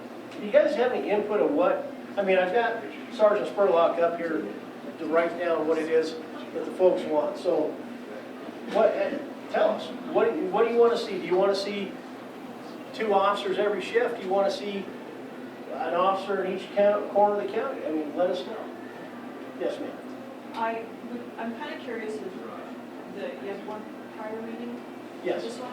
What were some of the services that those people were suggesting or wanting? And what's going to happen if Lewis and Clark goes over their capacity in their jail? Are those people that are coming back to us? That's up to them. So let me There's get, nothing in concrete on that. no. So we have an arrow. So what we're seeing a lot of is a lot of these places we're holding for are sending me interlocal agreements. The commissioner signed one this morning with Lewis and Clark, just saying this is what we're going to pay, this is what you have to do, this is what we're going to have to do, and it basically comes down to more of an auditor type thing. But Lewis and Clark hasn't been able to arrest people for a while, and there's some judges up there that are probably going, look, I'm tired of issuing warrants for this guy. Go get him and put him in jail, bring him in front. So I think what we're going to see is we're going to see an influx of people getting hooked up in Lewis and Clark County for a little bit until they can kind of get some of that. They've got $5 million in warrants, I think, is what they're close to. So they need to get people picked up, processed, and through the system and out the door. So there might be a time frame. Unfortunately, I don't have that crystal ball to say that. But we were down in Three Forks and Headwaters. And when I talked about Mason and Trooper David DeLake, getting killed within 7 years of each other and a mile apart, those folks down there, they want to see law enforcement. They want to have a police force in that area around 4 people. They'd love to have more. Just exactly what Peter just said. They'd like to see two officers in each car. And they want to see that 24 hours a day. They want to see a couple of different cars. There's a lot of homes down in that area. I think the last time I looked, it was like 759. Everything from mile marker 101, which is the Three Forks area, or Wheatland area, all the way down to Milligan Canyon, which is 8 miles past the interstate. And then we go to the top of the hill on the interstate, and we go down to the Jefferson River on the interstate. So there's a lot of folks down there, and the average household is 3.825 people, according to the national statistics. And so there's a lot of folks in that area that want those services, and they obviously don't want to lose another law enforcement officer in their area. So to them, they want more cops on the road. And I'll be honest with you, it's trying to get from Townsend to Three Forks anymore, even though the passing lanes from the bridge to the top of the dairy is like the Daytona 500. Lights and siren don't mean anything. People try to outrun you, and they don't get out of the way. So it's very frustrating. And I will tell you, I might have fractured a speed limit law while on duty in my lifetime. On a clear night with no traffic, I was able to get to Three Forks in 17 minutes. I don't suggest you do that in today's age. So now we're probably somewhere in the 23 to 27 minutes response time to get down to that area. We need somebody up here. Absolutely. This is a nightmare too. This little thing right in here, and I know the commissioners have heard it a million times, it needs to slow down. And this is the best I think that they were able to get and achieve. Because I think if you changed it, it would go back to 70, is that correct? If you try to alter it from where it's at, which is a nightmare. This is dangerous, but that's a Department of Transportation thing. Once you get through this right here, that's a nightmare driving through here and trying to get to your dump.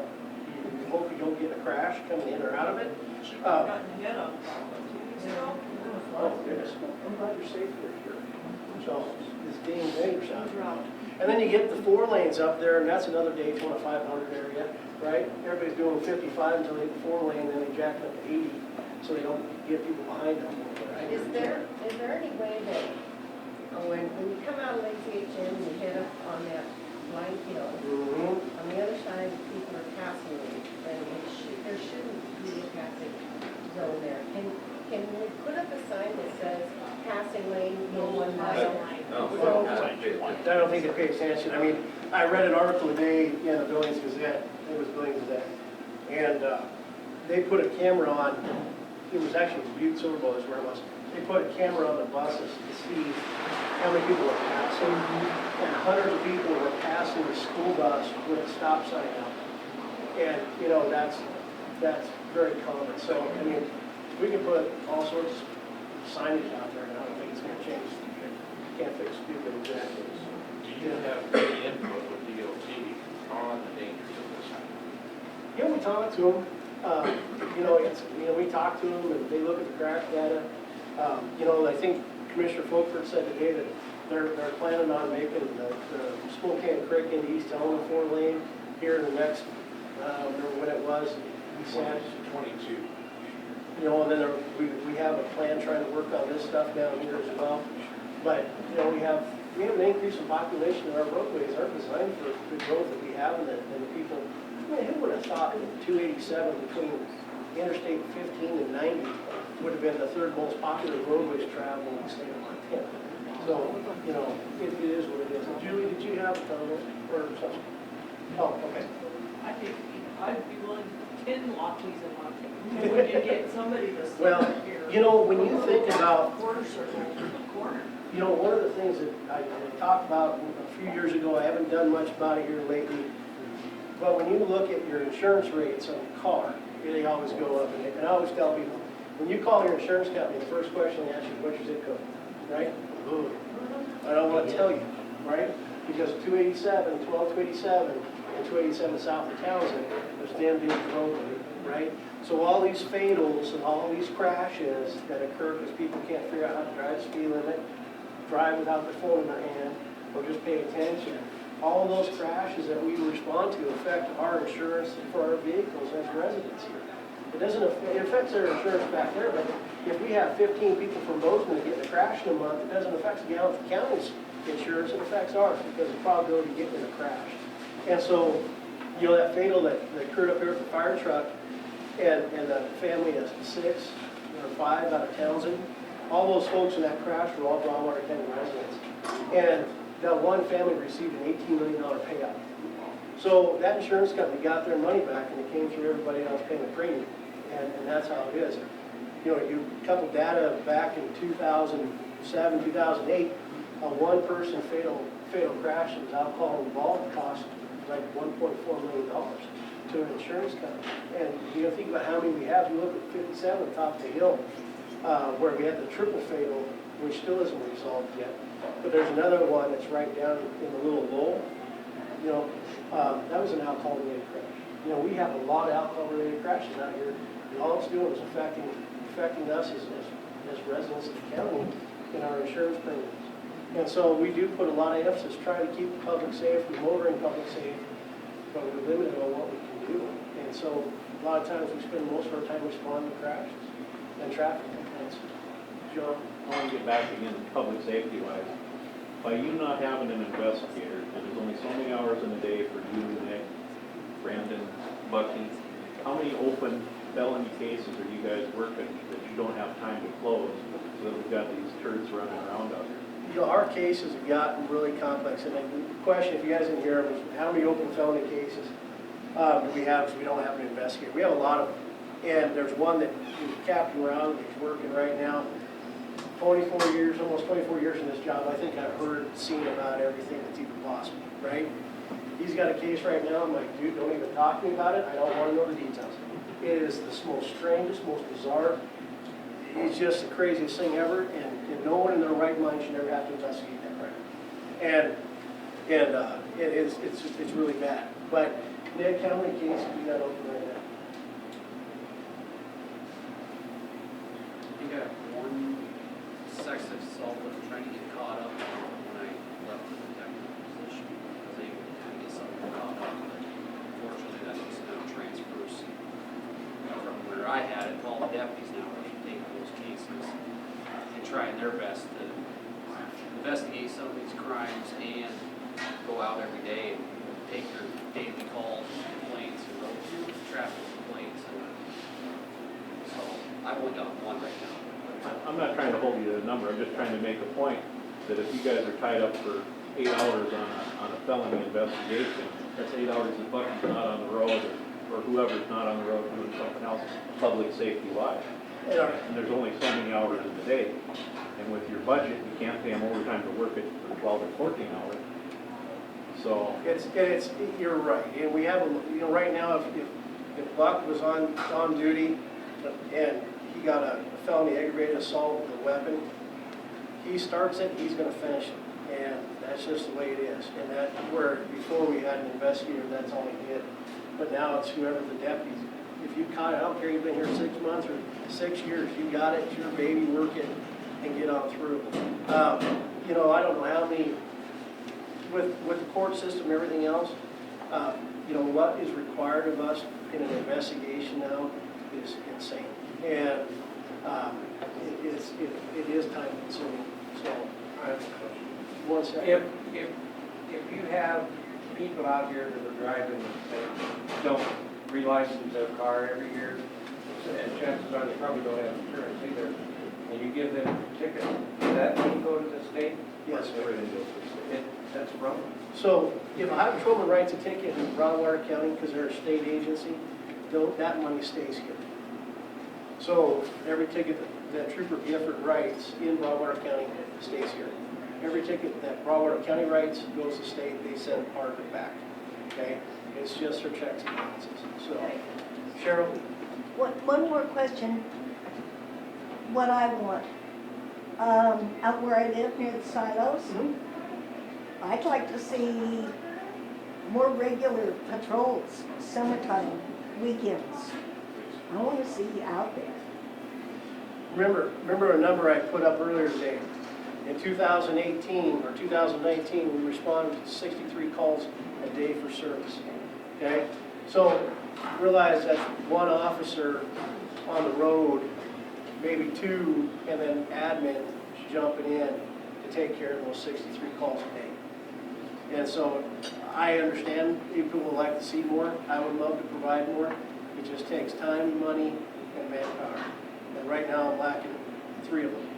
So, You asked. Absolutely, I appreciate it, Cheryl. Don't get me wrong. Anybody else? Anybody got a solution? No, write a check, Rock. I guess I just got a comment and then, 2 comments. A, I understand and I appreciate where you went with 5 years. Let's take the look. If revenues increase because of people moving into the south end, people in the north up here, things should come up. You've got 37 or 38 mills that are yours now, and whatever, so that should increase some. But I agree with the thought process of where you go. If you can't just maintain, as Mr. Willoughby said, more people, more crime. Be real nice. I think the biggest majority of people that are going to move in will be real nice. He's got a few that aren't. So I like that part of it. What I don't understand, you talked about a citizen advisory committee. Who's going to be on it? How's it going to be chosen? My input on that is at least one person from the south, one from the north, and then, however many. So here's what I envision, is I would say, okay, I put it out, who would like to be on this? And let people just apply for it, pick one out of the group, okay? So what I would envision is one for Winston, right? Or the East Town area, right? One from Townsend, one from the south end of the county, one from Dawson Wakefield, and one from the backside of the county. And that's how I envision it, because that's where the demographic is. And I think that every person in there is going to bring a different problem with a different solution. And so that's why I think that's the way it should work, right? Because at least I'm getting everybody's input. And on your request for an additional mill levy, the commissioners are better versed in this than I.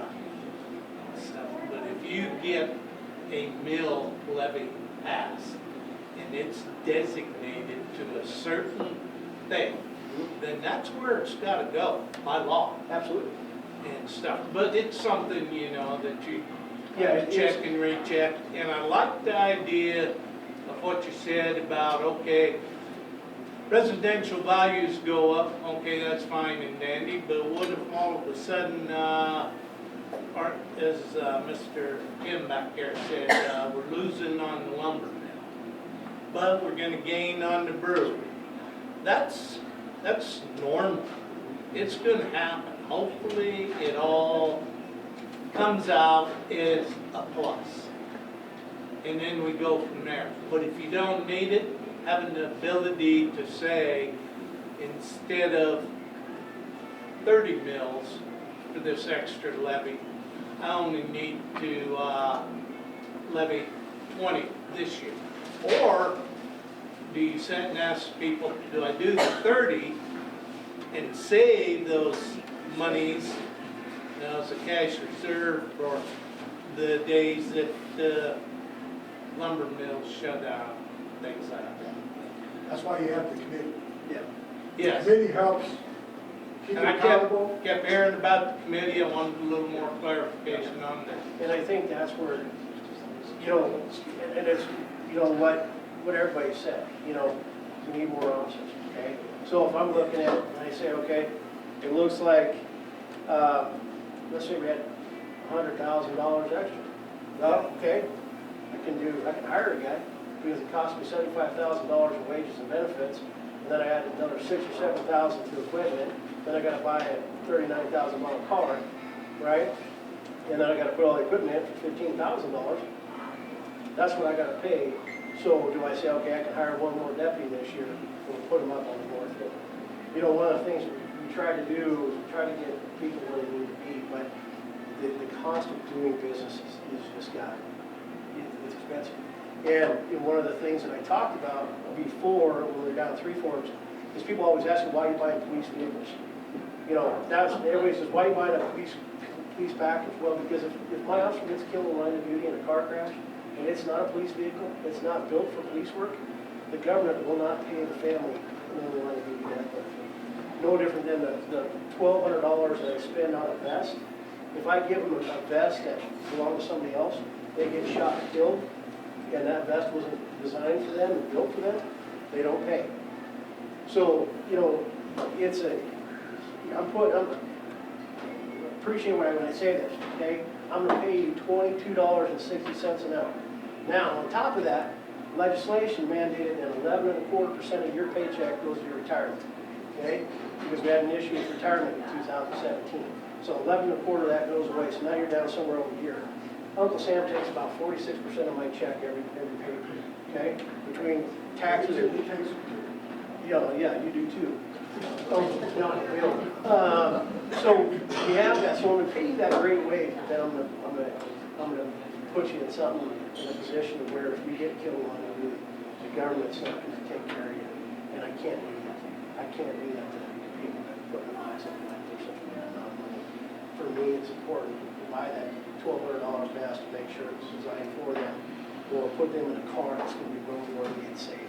And so, I want them to go home at the end of the day. I don't need to go through another funeral. So, that's what we do.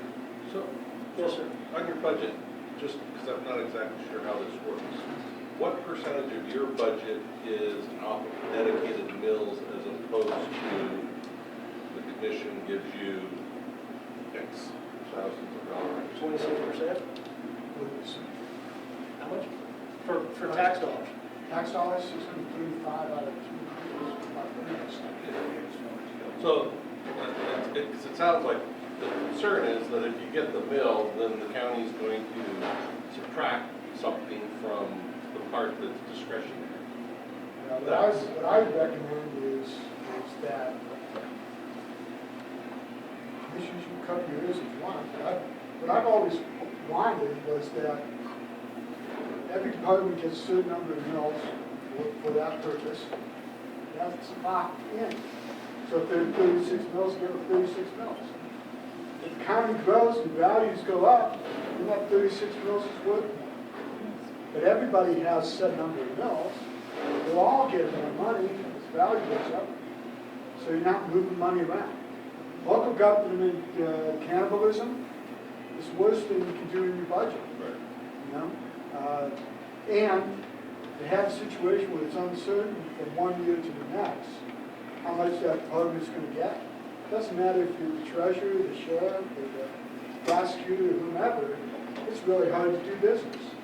If I'm working in that department, every year I'm thinking, am I going to have a job next year or not?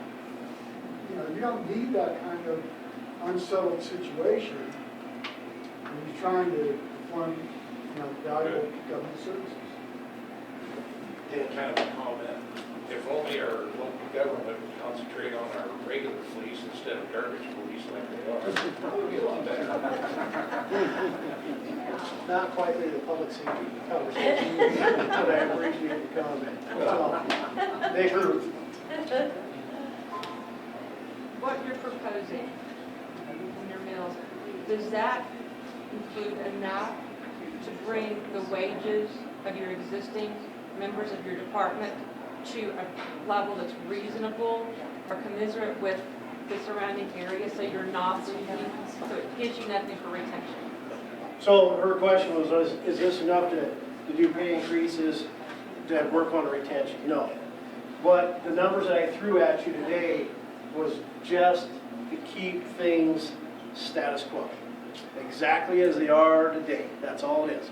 Now, part of these meetings is go back and digest all the information that we get, make a plan and figure out what we need to do. The thing with detention and dispatch or control is there's a little more leniency or ability to move that number, okay? That was a little more easier. Anything that involves the deputies or the sheriff, it's all based on elected officials. So everybody is an elected official, their pay is based off of the treasurer. And the only difference between me and the treasurer is I get $2,000 for hazardous duty and he gets $2,000 for something else. But that number is, everybody's the same. And so those deputies, they can't make more than what we did this once, it didn't work well. So if I got an increase, then they get an increase. But that's where it's very difficult to move that spectrum. But the better answer than what he just gave you is if you can create a situation where the officers feel safe, they have good working conditions, where they don't feel like, I'm the only one on the street. That's a riskier situation than knowing I can get a backup rapidly. You create the stress, create a less stress operation, whether it's knowing you're going to have a budget next year or whatever, that should help you with retention. Because this is a great place to live. What's your cost to train an officer and then lose them within the first 18 months? What's that? What's your cost to hire an officer and lose them, say, in the first year or 18 months? As opposed to being able to retain them? I'm going to go back to, Commissioner Over might remember when we did try to do a mill levy 2008 or 9, somewhere in there. And I'm going off of that because it's the last number. That was $26,000 at the time just in training. And so I don't know how that equates to today, but definitely different. What I'm getting at is it's a fair amount of money to lose an officer after 12 months. Absolutely. And so when we talk about training detention officers or control room officers, or call them patrol officers, or a deputy sheriff. Deputy sheriff's field training program is 16 weeks long at a minimum, and then we have 12 weeks of academy in Helena. A detention corrections officer is a minimum of 8 weeks, 13 weeks, and then it's 4 weeks at the academy. The dispatcher is, I think, a minimum of 8 or 9 weeks. We're changing it right now, and then they're right now 2 weeks, going to 3 weeks at the academy. And so it is expensive, and it's, right now the academy is under construction, so now I can pay people to drive back and forth instead of stay there. But I guess what I'm getting at out of that is let's just use a round figure of $25,000. Brandon, you said what, 110 people in 120 in how many years? In 15 years, I've had that many people. Okay, so 120 people in 15 years at 25 grand apiece. How much money did we fee away that way? Because we're not giving these guys a safe environment and making it worthwhile to stay here. I mean, it's, you can pull it from one pocket and put it in another all you want to. Long and short of it is, if these guys aren't safe and we ain't got enough of them out here, we can go back to hanging them from trees, but I don't know how long we'll get by with that, Sheriff, we got either. You know, I mean, it's stupid. The money's gotta be there, and if it's through revenues, through taxes, then that's where we're gonna have to eat it from. But hopefully, like he's saying, he's got a 5-year window in which to work with it. Maybe we'll grow enough to where it covers it. Maybe we won't. Well, and we're always, when it comes to public safety, we're always chasing the tail anyways, right? Everything changes. It's always a constant moving target. It's the field goal being moved all the time, and how we do things. And you know, when you look at, when we do an investigation, I love going to calls, and people go, where's your little scan thing to take the footprint off the floor? I'm like, you watch CSI. I do. We don't have that. Right? I can't walk into a house that just got robbed and there's a dead person on the floor and find out the suspect and get him in jail in 45 minutes without commercials. Okay? That does not work. That's not real life. Okay? So with that being said, these things take time and it takes equipment and it takes training and everything else. And the problem that we're finding now is we're at core strength. And when I talk about core strength is we lose one. We just lost an officer who is going through some medical stuff, or his family is, and he resigned today. So that means that Captain Rouser, who's third in command of my public safety agency, is going to be working the jail because we don't have a person to put in there.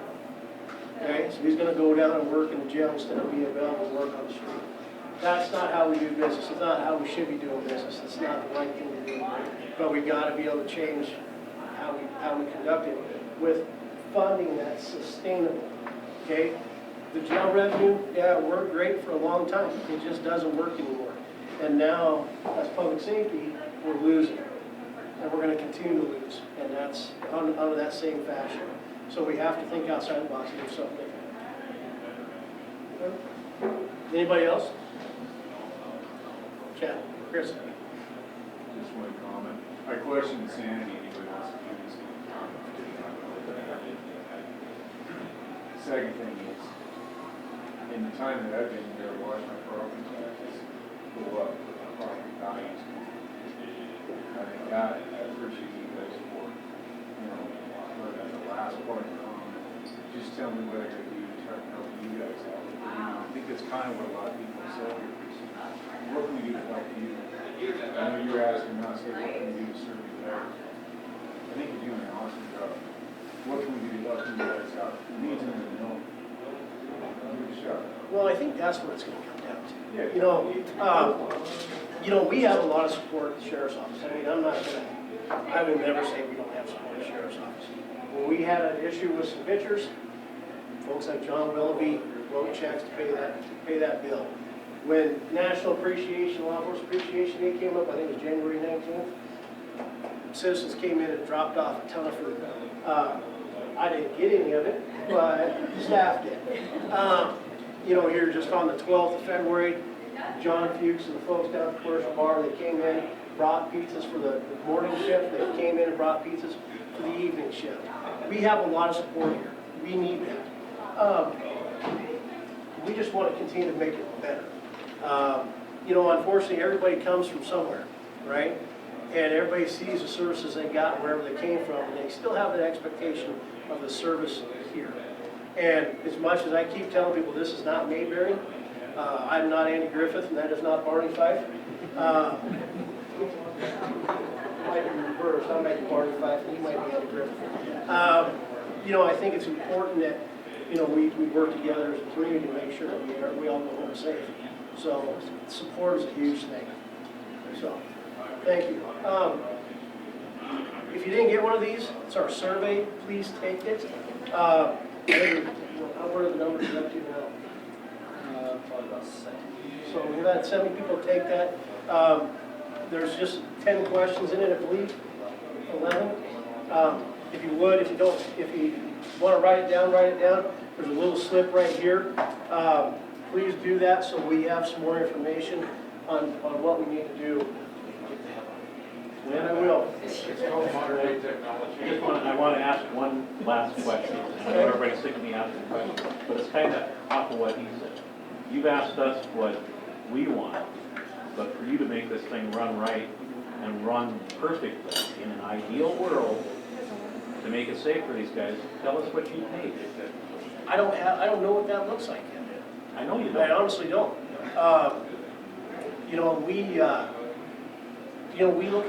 We're looking at staffing levels for not only the street, but we need to have staffing levels for the jail. I think in the last year, we've probably lost somewhere between 9 and 13 detention correction officers across the United States, which is abnormal. It's not something that normally happens, so we're losing detention. I just saw a video where inmates threw a female officer head first off the second floor balcony of the detention center. That's just the society we live in now. So for me to say this is what it's going to take, I honestly don't know yet. We need to look at and say how do we support that south end? That south end, it's a long ways away, right? I can get from town. It's 13 miles from town. I can get here fairly quickly. I know Tony and Jamie, they've tried to set some land speed records trying to get here, but we want to do it safe as well. So, I don't know, John. I don't know what that number looks like. I don't know what that... I guess what I'm trying to ask more of is from a street sense, how many more deputies would it take for you to feel comfortable at night when you go home and go to bed? Well, that hasn't happened. I know it hasn't happened, but... I'd be honest with you, if I had two on the north end, I had the ability to have one on the north end, one in the middle, and two on the south end, I would sleep good at night. So 4 more. Mm-hmm. I would sleep better. What did you have to cut down to from when you were at 30 some odd people? How many deputies are you down to? I'm not down any deputies. You're not down any deputies? No, I'm down in, so the investigator You're down in spot got, investigator. yeah, those, so what I would love to see is I'd love to see that, what you said, the drugs, right? The half pound of meth. Sweetgrass County or Stillwater County, 78 pounds of methamphetamine in a traffic stop. Have somebody, I'd love to have a narcotics detective. I worked narcotics for 5 years, 2 months, and 19 days, but who's counting, right? I love doing it, and people don't realize this. If you think about a drug problem, I worked narcotics for 2 days a week. I had 179 felony cases in 5 years and 2 months and 19 days in Broadwater County. Those are drug cases. That wasn't anything else. There's lots of drugs here in Broadwater County. I would love to have a detective that work those. I would love to have a guy back to work in strictly sex crimes. The amount of sex crimes that we deal with in our county is insane. And the amount of crimes, most of the ones that you see that get prosecuted on a quick basis are the ones that are against children. The other thing that I'd like to see is a property crime detective to deal with the embezzlements. Everybody's getting scammed left and right. That identity theft and embezzlement would be huge. I could keep somebody busy probably all the time with that, but we don't have those means. And so those are things I'd like to see. Obviously, having more people on the street. I'd love to have 4 deputies on the south end of the county because there's a lot of demand down there. And everybody comes out of Butte, Silverbow, they come up out of Ennis, they all come out of Bozeman, and they come from Helena. I don't know how many times I've busted people doing dope deals in the town pump parking lot. That's where it happens. And they know, bad guys and girls, I'm not gonna point the finger at any one. They know that there's not a huge law enforcement presence down there, and that's why we have issues. So, and that's not even count the jail. We have a level of service, whether there's 5 inmates in jail, if there's 46. We still have to have the same staff in there as well. So, it's a moving target, John. question about your staffing. And I've lived in many counties in Montana. Do you have like reserve deputies? Are they, okay, are those people volunteers? Are they paid? Didn't we used to have reserve did. deputies here? So let me kind of answer that question. She asked if we had reserve deputies. We used to have reserve deputies and then it got carried away. And there's 7 laws in Montana that says what you can and can't do with reserve deputies. They can't be paid, they can get a stipend, or they can make 20% of what a deputy sheriff makes. They can't have a take-home car. We had take-home cars. They were working shifts when there wasn't a full-time deputy on duty. They were working shifts. That's a no-no as well. And so after a whole bunch of debacles, and they were getting retirement and medical insurance, they're employees that hadn't been through the academy. And so the law requires if you're an employee of law enforcement or public safety, you have to attend and complete the academy within the first year of your employment, or you terminate your position. So we had guys that had been around for a long, long time, getting insurance, retirement, everything else, getting paid almost as much as a full-time deputy, and they did it when they wanted to. So in order to sever that, I got rid of them back in 2014. Unfortunately, the money for workers' comp and stuff like that has gone with it. And so it's just a program. We'd love to be able to bring it back. I think there's a strong desire for it. We just haven't had a chance to get there. And so maybe someday. So how much of your annual revenue is grants that you have to apply for? Is there any of that that's repetitive after year? And if you had somebody that could actually write grants or pursue grants, go out and do legwork for them, would that help you? Well, it would. So I don't think you're talking contracts, not grants. I'm talking about all the other money we get. So, Those are other fees, though. We don't have any grants. We don't have any grants. We don't operate any grants. Okay. So we're trying to get the COPS grant. And I think I was telling you earlier, COPS is, I'm not sure what it is, what it stands for. Randy was looking at the directions to fill that grant out. It's 107 pages long. Kind of a cumbersome thing to try to get done. And so we're working on that. We used to have the step grant for select traffic enforcement. They kept changing the goalpost on us on that, so we got rid of it. And then we had underage drinking, that they had money out there, and they changed the goalpost on that. And so they gave a lot of that money to an organization called Have Her Help, and they were going around the state doing their underage drinking compliance checks, and it took it out of the law enforcement hands. So, yeah. I think it's important too, when you're on the topic of grants such as STEP, which is seatbelt enforcement, traffic enforcement, and the underage or the compliance with bars going in and things like that. Those are grants that require more work. As you can see from our calls for service, those went up. Deputies going in, they're working night shifts, they're staying early in the morning to go to court. Their overtime started going up with that, and it just made that not possible. So we stopped going out doing those shifts, so we weren't complying with those grants because we're having trouble keeping up with what we're doing right now. Not being able to add those extra duties. So those kind of went away partly because of that. They just couldn't keep up with that extra duty. The grants were great. I worked a lot of overtime, step, traffic enforcement, things like that. But as the county grows and gets busier, we stop doing those things to keep up with the demand. You would get the contact information. So that's my email. It comes with my phone, so no matter where you're at, if you want to send me an email, I can respond to you. Sometimes at my desk, sometimes not. If you want to write down my cell phone, if you guys want it. Anybody? It's 980-1873. Like I said, unfortunately, I do a few other things other than this. So you can find me on Facebook, Messenger, whatever else. So always open to phone calls and communication. The other thing, if you guys go home and digest this tonight, send me an email. I did this last time. People went home and they started thinking about things. And the one gal called me, she says, I never slept a wink last night, because I've been thinking about all the stuff you said. And so she called me, and emailed me, and I'm more than happy to respond and talk to you. It's not a big deal. So if you call me at 2 o'clock in the morning, I don't answer, don't be surprised. But my phone hasn't been turned off in 11 years, so I don't expect it to be turned off anytime in the near future. So we all say thank you.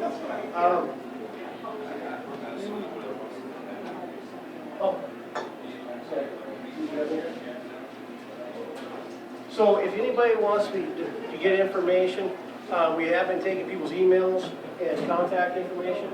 So if you want to be part of the group, you want to just keep informed, just talk to Sergeant Spurlock here, give her your information, and we'll keep you in the loop of what's going on.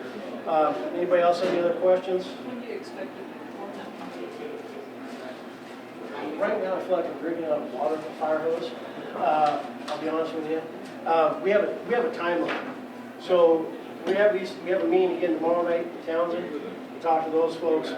Then we have a very short window to digest this information and present some ballot language to the county commission because they have to approve it. And then this thing has to be filed with the clerk recorder's office on March 9th. And so we don't have a lot of time, and so we're chugging. Now, my intent is we get that ballot language done, we get it filed, we're gonna start coming back and having more meetings. So we have some data on what we're actually gonna do and what we're looking at. That way, this isn't the only time you're gonna have an opportunity to listen to my wonderful voice. So we'll be back up here to have another conversation at some point between point A and point B. We're really going hard to the wall trying to make it work right now. 980-1873. If you call 1872 and get my son in Texas, he probably will not appreciate it. What time would you like to He's 28 years old, he's single, living in Dallas. He's probably awake at 2 in the morning. Yeah, so if you call him at 10 o'clock in the morning, he'll probably be like, but yeah, that is what it is. I just wanted to thank you and the other people for doing this. Thank you, appreciate that. We really appreciate you guys coming, thank you.